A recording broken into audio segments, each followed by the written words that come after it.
దేశంలో మొట్టమొదటిసారిగా నినాదం ఇచ్చింది భగత్ సింగ్ గారు.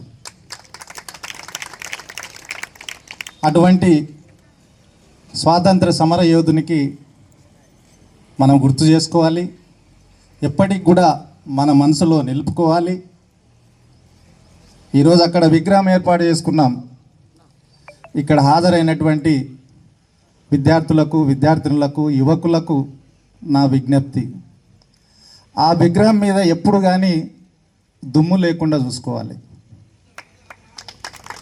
వీలైతే సాయంత్రం పొద్దున ఒకరు, సాయంత్రం ఒకరు, ఏ విధంగా అయితే ఇంట్లో పూజ చేసుకుంటామో అదేవిధంగా ఆ విగ్రహం మీద దుమ్ము లేకుండా తుడిచే కార్యక్రమాన్ని కూడా విద్యార్థులు, యువకులు బాధ్యతగా తీసుకోవాలని ఈ సందర్భంగా నేను విజ్ఞప్తి చేస్తూ ఉన్నాను.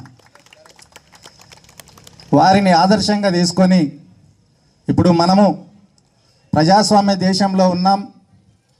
ప్రాణాలు అర్పించాల్సినటువంటి అవసరం లేదు, కానీ ప్రాణం పోతున్నటువంటి వ్యక్తిని కాపాడితే మనమే ప్రాణం అర్పించినట్టయితుంది.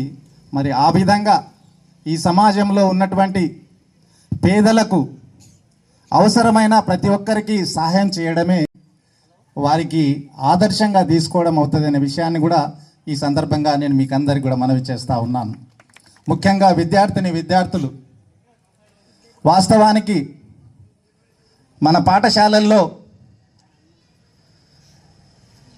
ఆహారం ఏ విధంగా భోజనం చేయాలి, నీళ్ళు ఎట్లా తాగాలి, మన శరీర అవయవాల్లో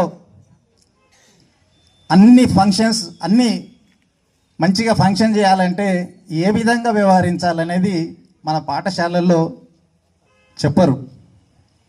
కానీ వాస్తవానికి సూర్యోదయం కంటే ముందే మనం లేవాలి.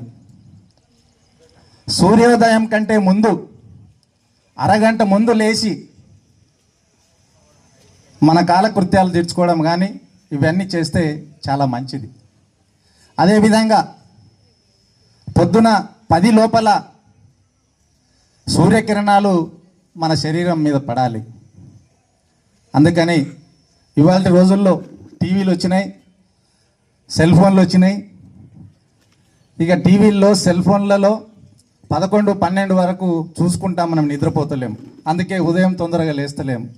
మరి స్కూల్కి పోయే పిల్లలు లేస్తారు, కానీ మిగతా వాళ్ళు కొంత యువకుల్లో ఈ